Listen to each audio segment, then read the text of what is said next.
Bhagavate Vasudeva. Om Namo Bhagavate Vasudeva. Narayana Namaskritya Naram Chaiva Narottamam Devim Saraswatim Vyasam Tato Jayamudire Nashtaprayeshu Vadreshu Nityam Bhakti Sevaya Bhagavati Uttam Shloke Bhaktir Bhavati Naistike. So continuing with the discussion on Srimad Bhagavatam, Canto 10, Chapter 27, Lord Indra and Mother Surabhi offer prayers. Text number 18 onwards. Atha Surabhi Krishnam Abhivandya Manasvini Swasantana Rupamantria Goparupinam Ishwaram. Mother Surabhi, along with her progeny, the cows, then offered her obeisances to Lord Krishna. Respectfully requesting his attention, the gentle lady addressed the Supreme Personality of Godhead, who was present before her as a cowherd boy. The statement here that the heavenly cow Surabhi approached Lord Krishna along with her progeny, Swasantane, is a reference to the transcendental cows who play with Lord Krishna in Vrindavan. Although Lord Krishna's cows are transcendental, the heavenly cows Surabhi affectionately saw them, as indeed Lord Krishna himself did, as related to her. Since Lord Krishna was appearing in the form of a cowherd boy, the whole situation was quite congenial, and Surabhi took the opportunity to offer the following prayers. So Indra had brought Mother Surabhi with him because he knew Krishna would be pleased to see Surabhi, and Indra was afraid Krishna will be very, very upset with me. So he brought Surabhi, Mother Surabhi. And here it is a Mother Surabhi saw Krishna as who? As a cowherd boy. She didn't see Krishna as Supreme Personality of God. And for Krishna, cows are very, very special. And especially a Surabhi cow is there.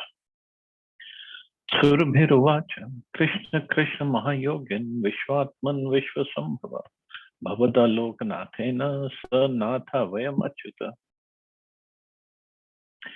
Mother Surabhi said, "O Krishna, Krishna, greatest of mystics, O soul and origin of the universe, you are the master of the world, and by your grace, O infallible Lord, we have you as our master." Srila Vishwanath Chakravarti Thakur points out here that Mother Surabhi is feeling great ecstasy as she repeats the words, Krishna, Krishna.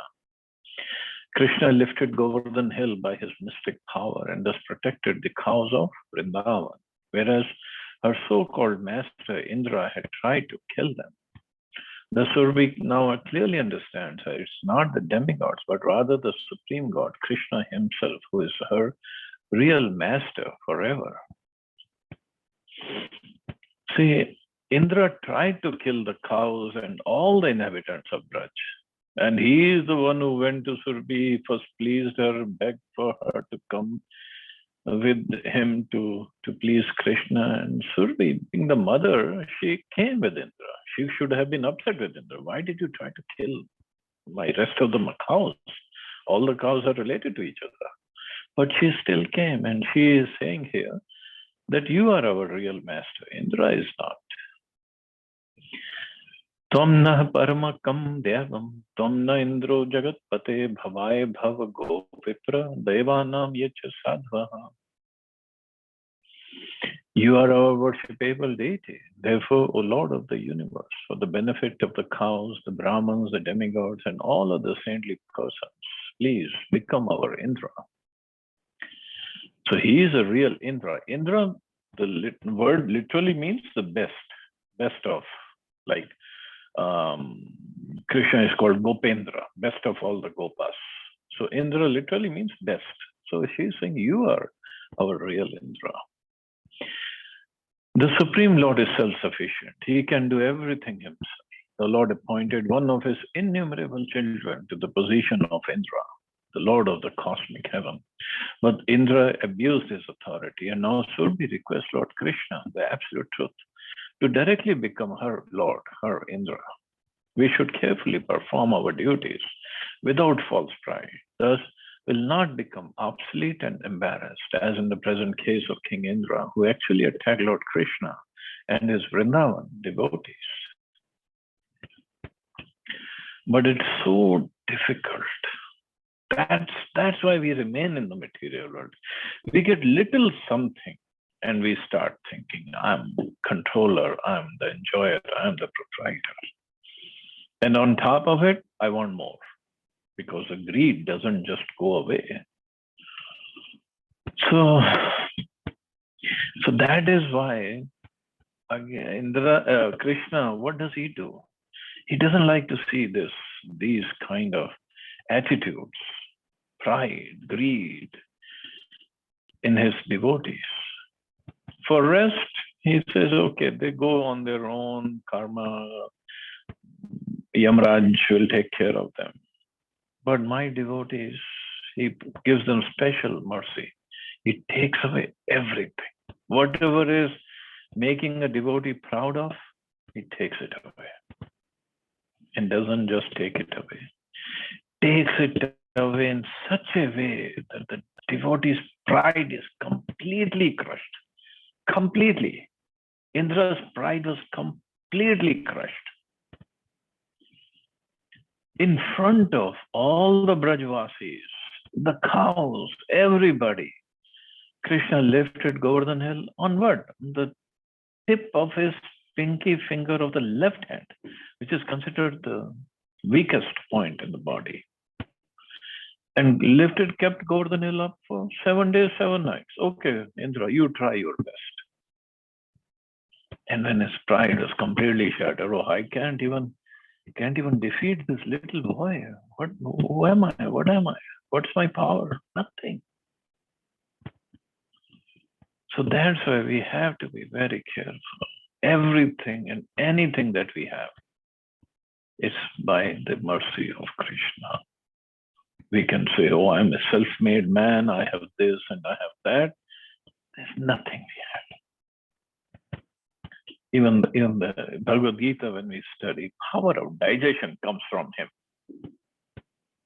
Any possible strength, power comes from him. I mean, just imagine power of digestion. Sounds so simple, right? What if we eat something and the body doesn't digest it? What are we going to do? Next day, we cannot go to work. Whole day, we will be on the bed. That's it. We're done. Where is our power? Where is our opulence? Where is our super intelligence or my position in the office or at whatever? I have millions and millions of dollars in my bank. Where is it? What is it going to do? If it just takes away that power of digestion, this is our power. We think we are very powerful. We are nothing. Coronavirus also showed everybody we are nothing actually. So this is all, that's all we have to remember and adopt in our lifestyle, that all we have is by mercy of Krishna, and our only job is to use everything we have in the service of Krishna. By chanting, by reading Prabhupada's books, it just reminds us, just keeps it fully ingrained in our consciousness. And this is Krishna consciousness. That's it. Nothing like, not that the demigods are going to shower flowers on us once we start chanting. Nothing, no such thing is going to happen. That's it. We just have to become Krishna conscious. Be thankful to him. Be grateful to him. Want to serve him. Serve him. Serve his devotees. Serve his whole energy, material world. Everything is his energy. We just have to serve him. Learn it. That's all. Indra forgot. We have to learn from Indra's lesson. Indram nastvabhi shekshyamo brahmana chodita vayam avatirno asi vishwatman bhumir bhara apanuttaye. As ordered by Lord Brahma, we shall perform a bathing ceremony to coronate you as Indra. O soul of the universe, you descend to this world to relieve the burden of the earth. Surabhi makes it quite clear in this verse that she has had enough of the leadership of imperfect demigods like Purandar or Indra, whose name is Purandar, and now she is determined to directly serve the Supreme Lord. Since Brahma has ordered her, her attempt to coronate Lord Krishna as a personal Lord is authorized by higher authority. Moreover, Lord Krishna himself comes down to the earth to relieve the burden of self-destructive mundane administration, and thus it is perfectly consistent with the Lord's own purpose that he become the Lord of Surabhi. Since the Lord rules millions of universes, he can certainly take care of Mother Surabhi. In fact, Surabhi wanted to bathe the Lord for her own purification, and she earnestly makes a request to Vishwatma, the soul of the universe, Sri Krishna. So, soul of the universe means without the soul, the body is nothing. So, without Krishna, the whole universe is nothing. It has no value. So, Surabhi wanted to do Abhishek of Krishna, wanted to bathe her. Shri Shukuvacha evam Krishna upamantrya Surabhi payasatmana jalarak akasha gangaya eravat karod dhrita Indra surarshibhi sakam chaudito devam matribhi abhyasinchat dasharham Govind iti chabhyadat. Sukdev Goswami said, having thus appealed to Lord Krishna, Mother Surabhi performed his bathing ceremony with her own milk. And Indra, ordered by Aditi and other mothers of the demigods, anointed the Lord with heavenly Ganga water from the trunk of Indra's elephant carrier, Aravat. Thus, in the company of the demigods and great sages, Indra coronated Lord Krishna, the descendant of Dasharha, and gave him the name Govinda.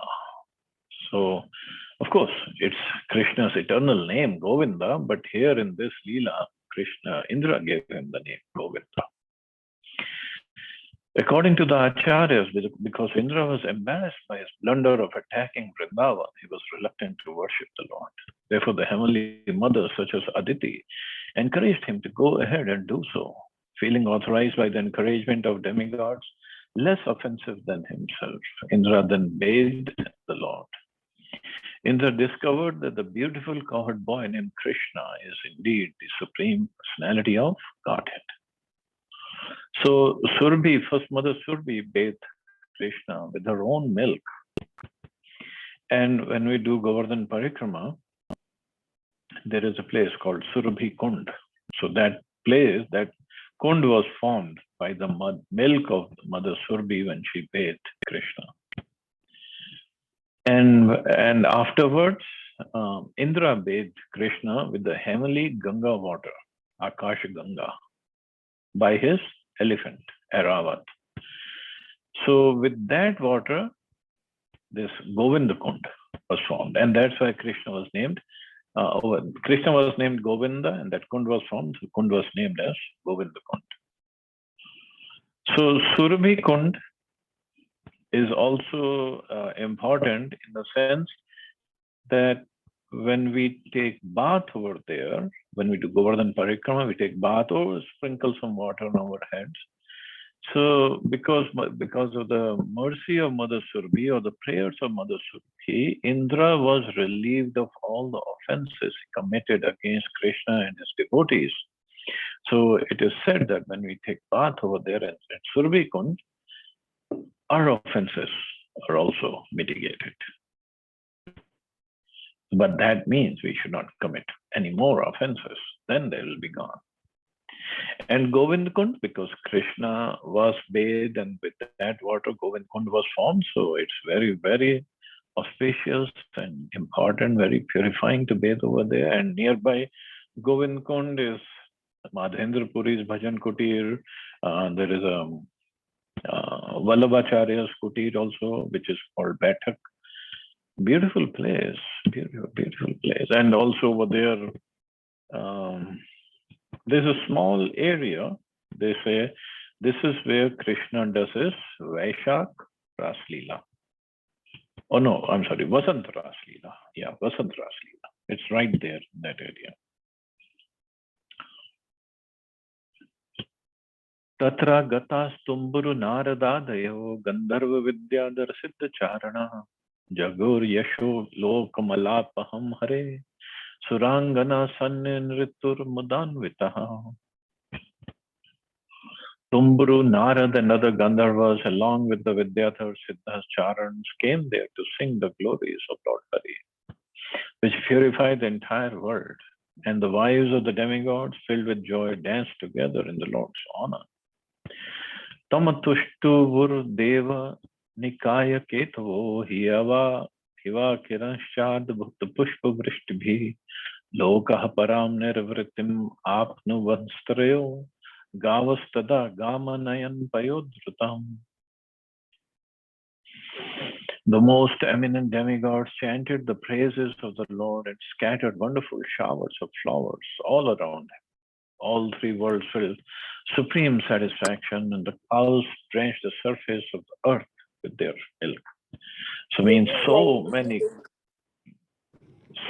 cows were there, and everybody was happy because Mother Surabhi did the Abhishek of Krishna. So they just gave out their milk. They were so happy out of love for Krishna.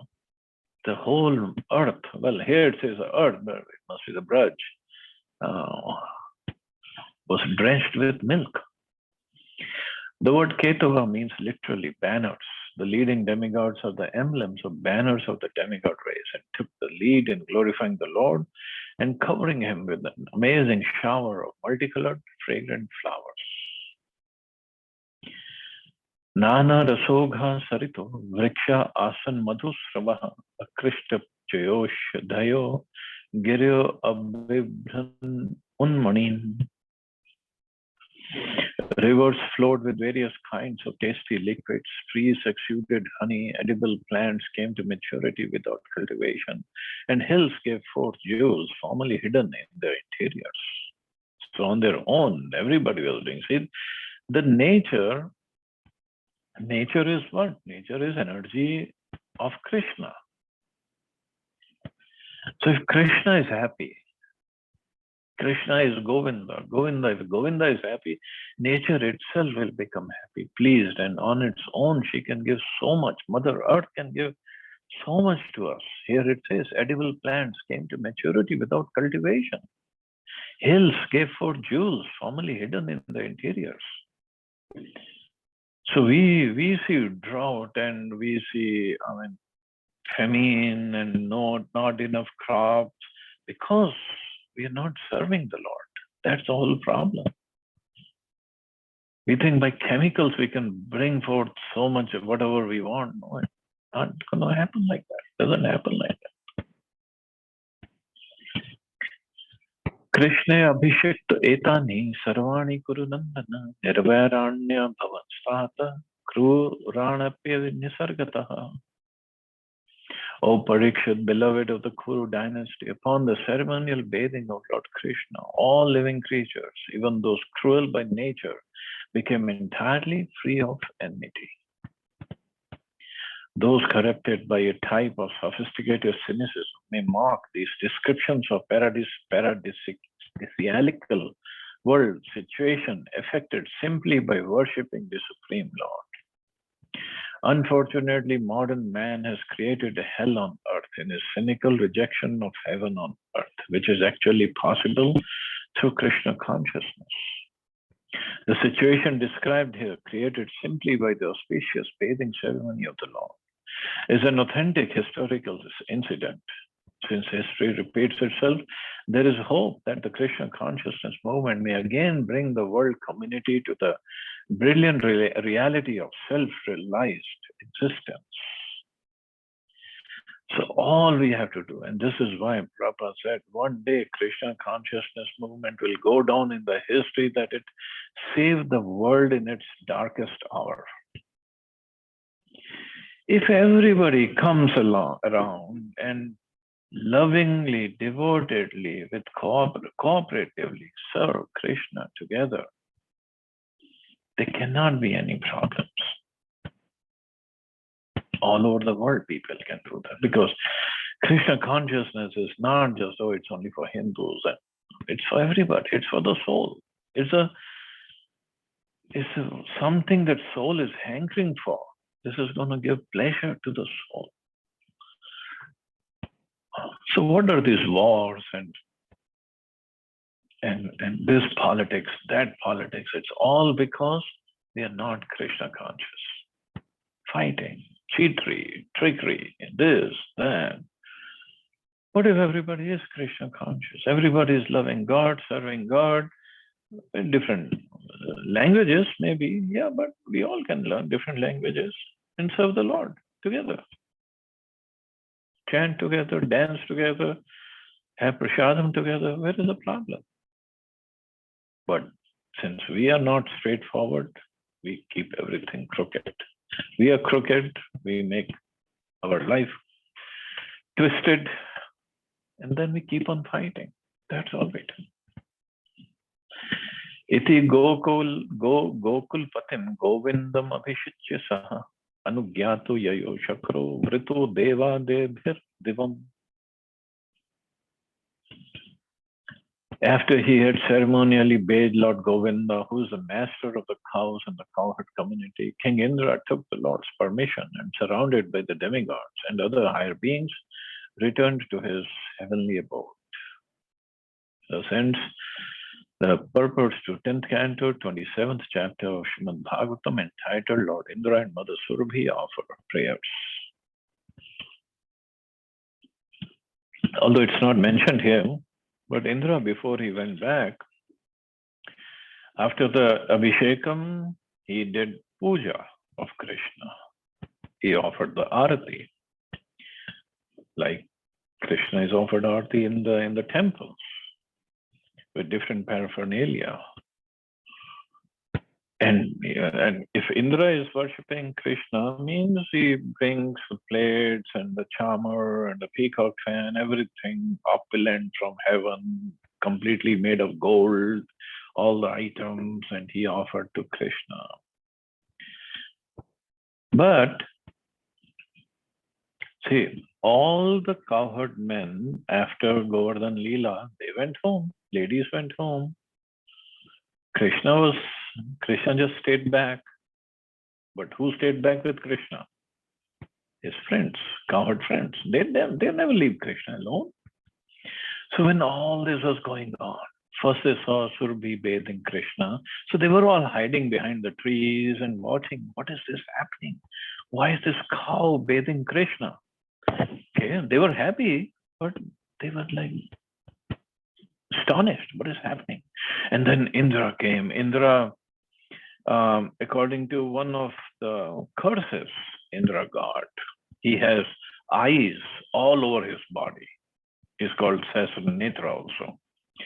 So then they saw Indra. Indra is big personality with eyes all over his body, and he's paying obeisances to Krishna. And then they saw this big elephant Aravat coming, and Aravat is bathing Krishna with the water coming from his trunk.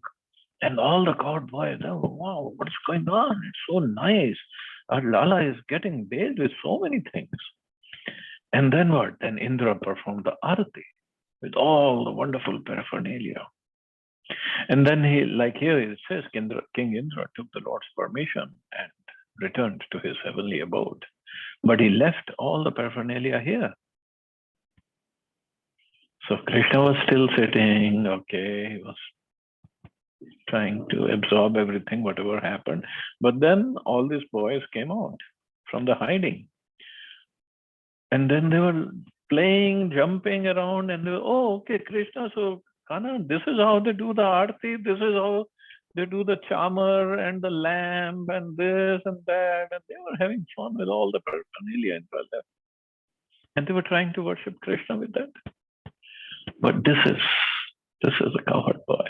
They are the pure, real friends of Krishna. And then laughing, dancing, singing, they all came back to their homes. Chapter 28. Krishna rescues Nanda Maharaj from the abode of Varuna. Next one.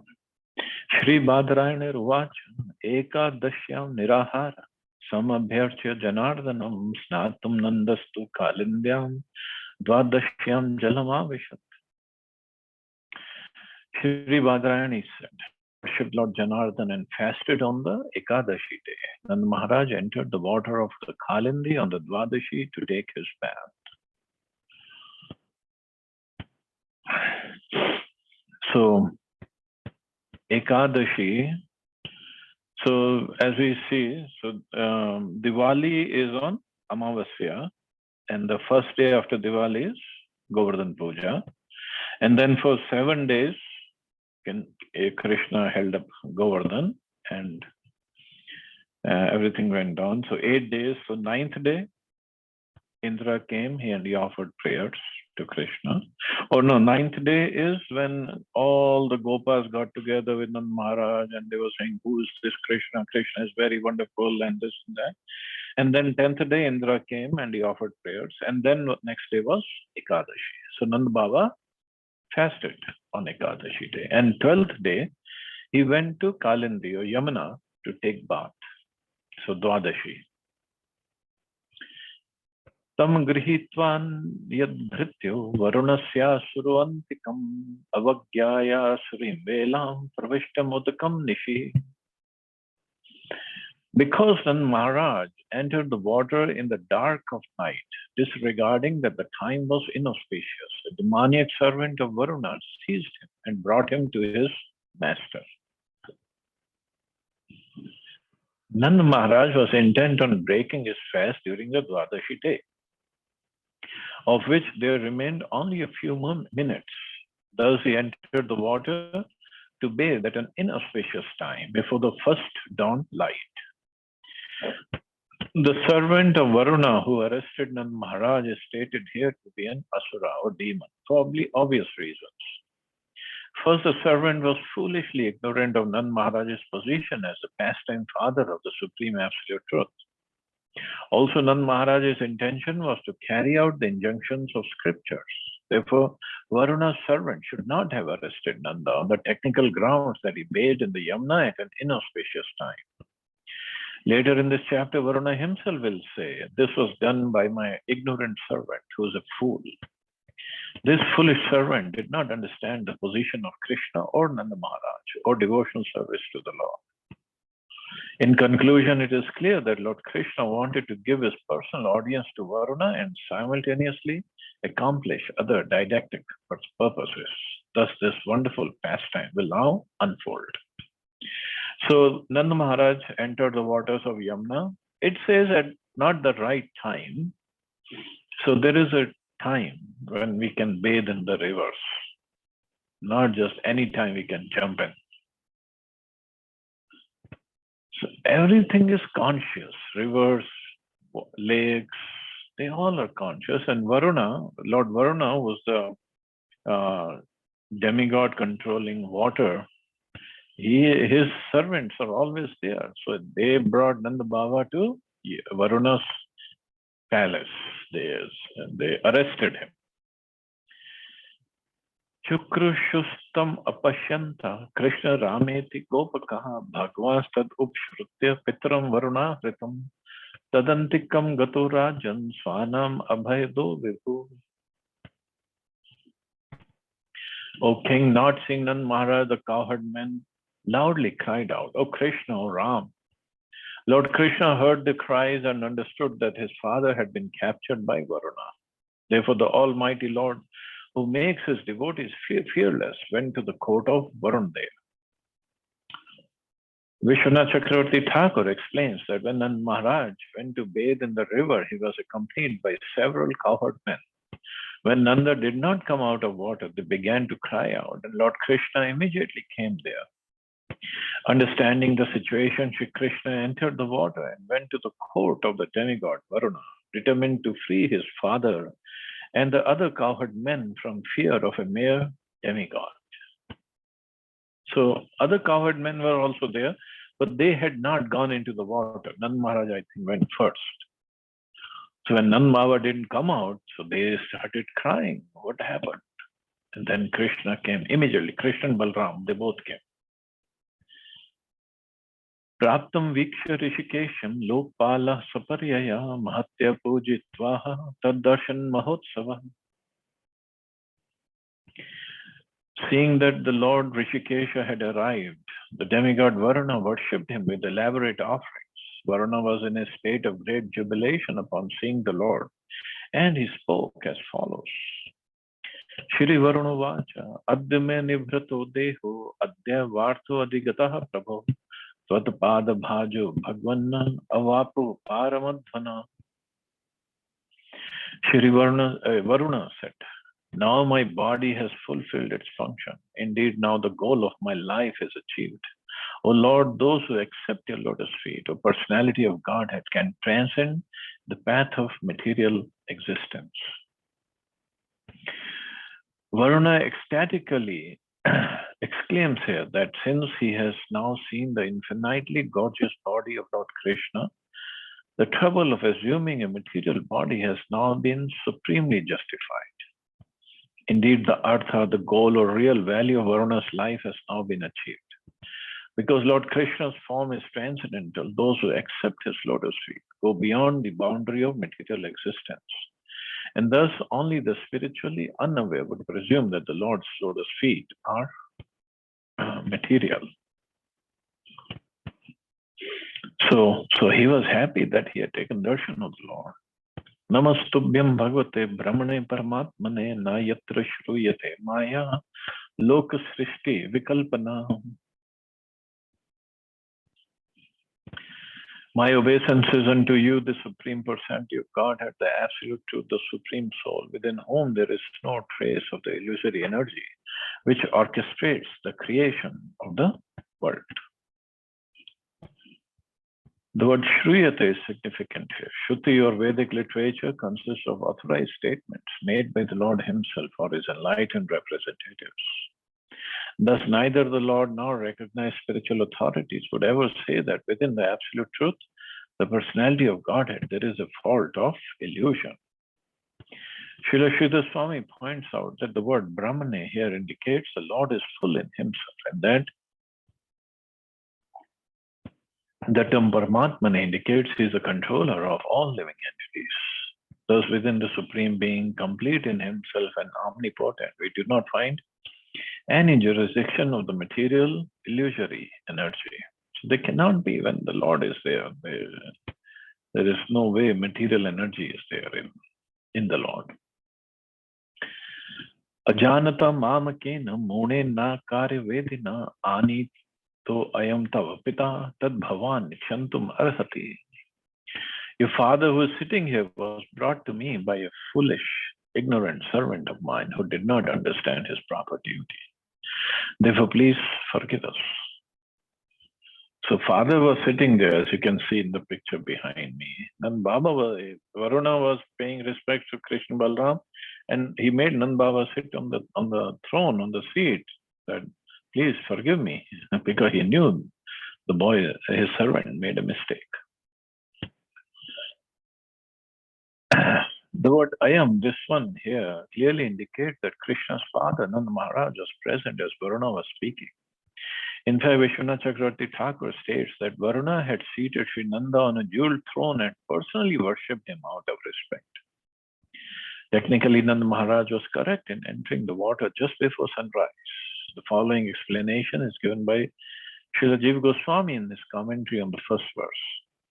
After an especially short Ekadashi, measuring only 18 hours, about 6 hours of the lunar day, on which the fast had to be broken, namely the Dwadashi, had already expired before the dawn. So there were some technical things. Since at sunrise the proper time for breaking the fast would have passed, Nanda Maharaj decided to enter the water at an otherwise inauspicious time. Of course, Varuna's servant should have been aware of these technical details, which are meant for strict followers of the Vedic ritual. Above and beyond that, Nand Maharaj was acting as a Supreme Lord's father and was therefore a most sacred person, beyond the touch of insignificant cosmic bureaucrats like the foolish servant of Varuna. So Nand Baba was completely correct when he wanted to bathe whenever he wanted to, but this servant of Varuna didn't understand. But again, at the same time, we have to understand this is all pastimes of Krishna. Mamapi anugraham Krishna kartum arhasya sheshadrik Govinda niyatamesha pitate pitrivatsala. O Krishna, O seer of everything, please give your mercy even to me. O Govinda, you're most affectionate to your father. Please take him home. Shri Shukvacha, Evam prasadita Krishno Bhagwan Ishwareshwaraha Adad Yagata Swapitaram Bandhunam Cha Vahan Mudam. Shukdev Goswami said, thus satisfied by Lord Varuna, Shri Krishna, the Supreme Personality of Godhead, Lord of Lords, took his father and returned home where his relatives were overjoyed to see them. In this pastime, Lord Krishna gives a sublime demonstration of his position as the Supreme Lord of all Lords, Varuna. Varuna, the demigod of the seas, is most powerful, yet he was happy to worship even Lord Krishna's father, but to speak of Krishna himself. Now we can only imagine what Nanda Baba must be going through. He's sitting on the throne, and here Varuna, powerful demigod, he is worshipping his Lala, Krishna and Balram. They both were there. Now he must be thinking, who is Krishna? Nanda Stvatindriyam Drishtva Lokapala Mahodayam Krishne Cha Sannatim Tesham Gyatipyo Vismito Abravit.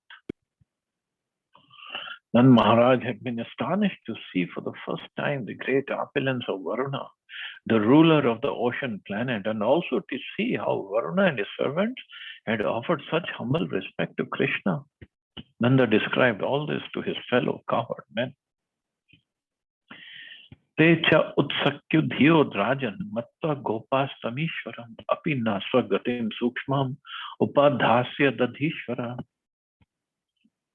Hearing about Krishna's pastimes with Varuna, the cowherd men considered that Krishna must be the Supreme Lord, and their minds, O king, were filled with eagerness. They thought, will the Supreme Lord bestow upon us his transcendental abode?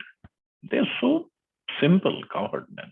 They say, will he take us to Vaikuntha, back to transcendental abode? The cowherd men were filled with excitement upon hearing how Krishna had gone to the abode of Varuna to rescue his father, suddenly realizing that they were in fact dealing with the Supreme Personality of Godhead. They joyfully conjectured among themselves, they came to this conclusion about their auspicious destination after finishing their present life. They said, okay, we must be also getting some supreme destination. They don't know. Any Brajabasi will go back to Golok Vrindavan after they leave the body. Iti swanam sa Bhagavan vigyaya khiltrik swayam sankalpa siddhaya tesham kripya tad achintayat.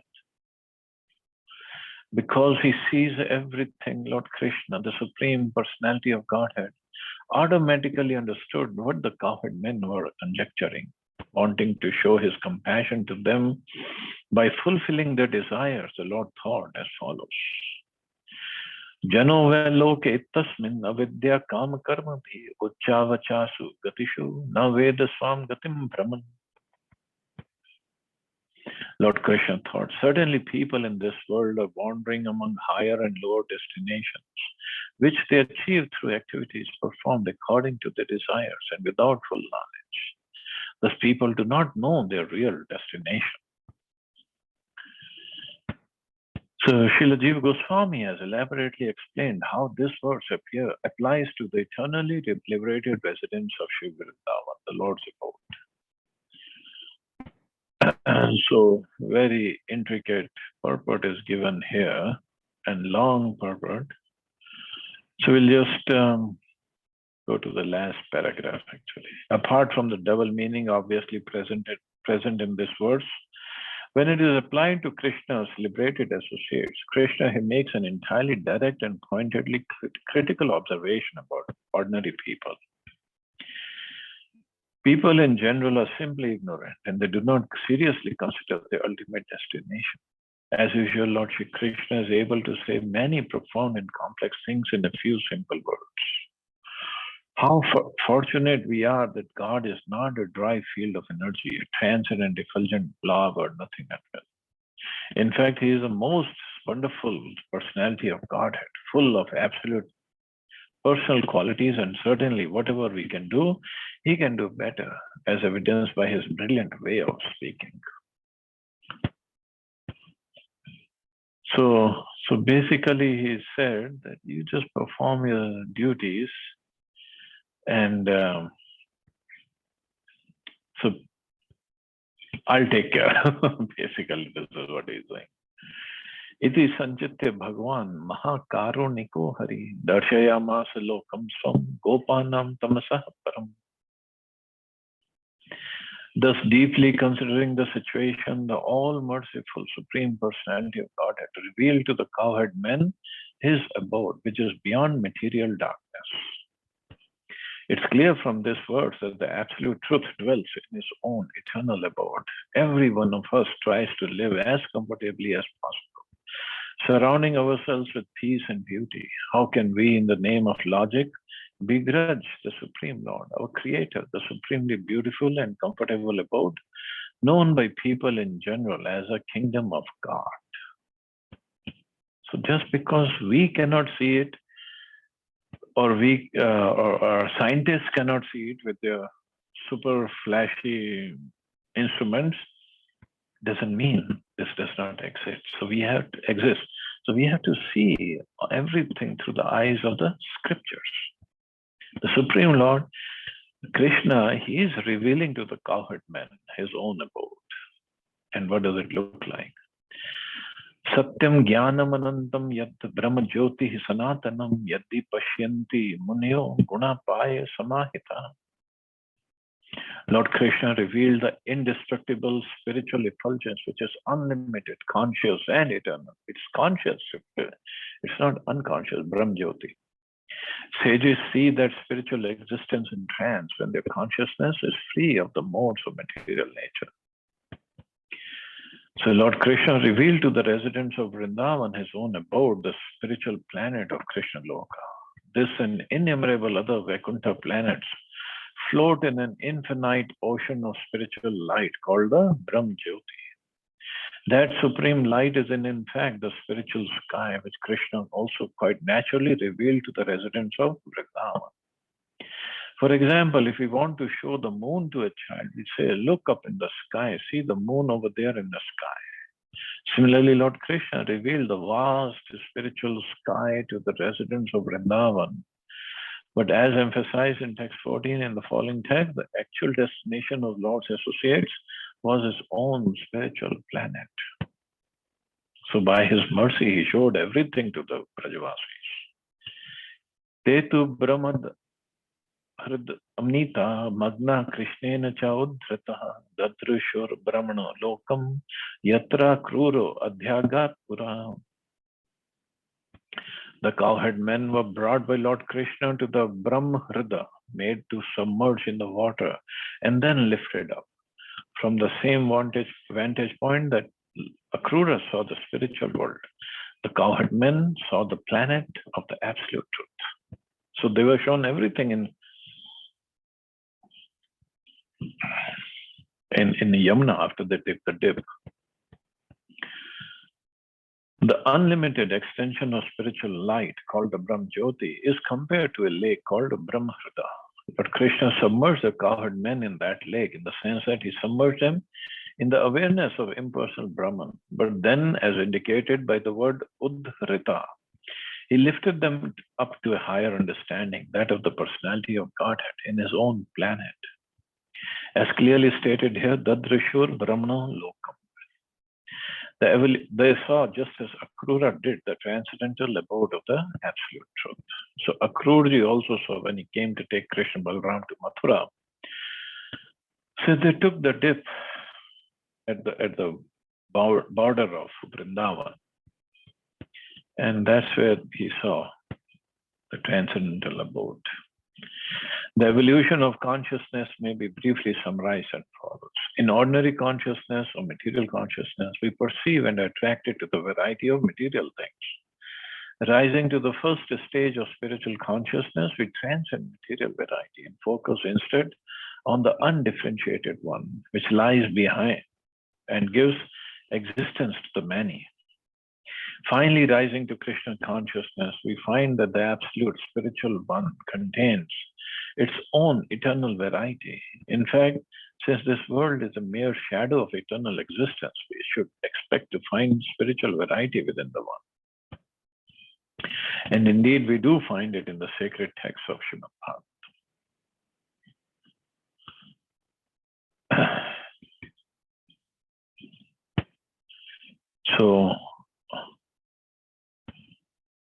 So many, many wonderful things Brajvasis are seeing. So text 17. Nanda dayastu tam drishtva paramananda nivritaha krishnam chatatra chandobhi stuye manam suvismitaha. Nanda Maharaj and the other cowherd men felt the greatest happiness when they saw that transcendental abode. They were especially amazed to see Krishna himself there, surrounded by the personified Vedas who were offering him prayers. Although the residents of Vrindavan considered themselves ordinary persons, Lord Krishna wanted them to know of their extraordinary good fortune.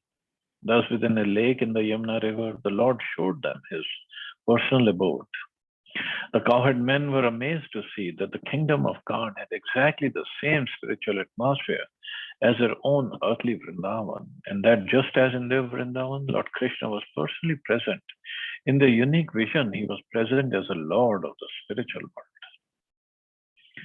So obviously, after that, they forgot who was Krishna because Krishna had to perform his pastimes with Nand Baba as his father, not Nand Baba thinking, oh, he's some supreme Lord, I have to respect him. As Srila Bhaktisiddhanta Saraswati Thakur points out, these verses emphasize that Lord Krishna did not merely show the cowherd men a sample Vaikuntha planet, but that he specifically revealed his Krishna Loka, the greatest of eternal abodes and the natural home of the residents of Vrindavan, who loved Krishna more than anyone else did. So thus ends the purpose to 10th canto, 28th chapter of Srimad Bhagavatam, entitled Krishna Rescues Nanda Maharaj from the abode of Varuna. So now comes the topmost 5 chapters, chapter 29 through 33. Although we'll take it up tomorrow, although I know I'm not qualified to discuss Ras Leela of Krishna with the gopis, but whatever is in Bhagavatam will describe. I have no realizations whatsoever on this. So anyway, we'll stop here. See anybody has any questions or comments.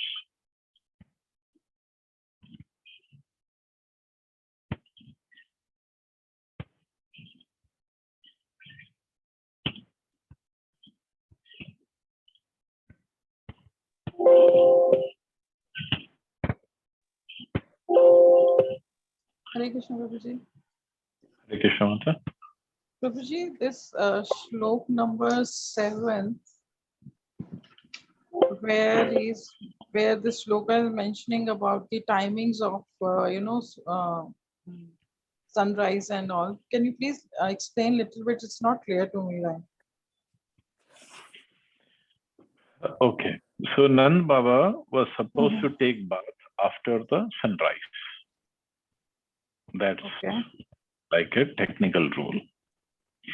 But the problem was for Dwadashi, the Muhurat was passing by when he had to break the fast also.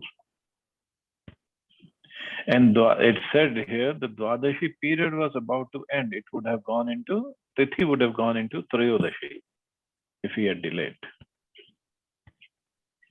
Okay.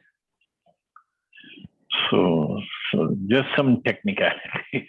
Okay. Obviously, I mean, we go with our calendar. It says, no, break the fast within this time to this time. Yeah.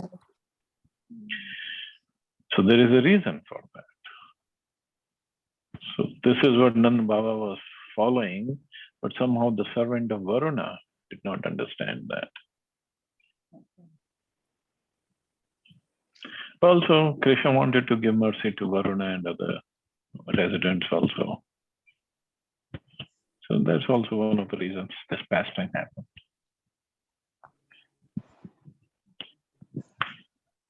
Thank you, Babaji. Yeah, no. Okay, man. Chalo. So you all have a safe and wonderful day. Hare Krishna. Jai Shri Hare Prabhupada. Krishna. Jai Hare Shri Krishna. Krishna. Hare Krishna, Babuji. Jai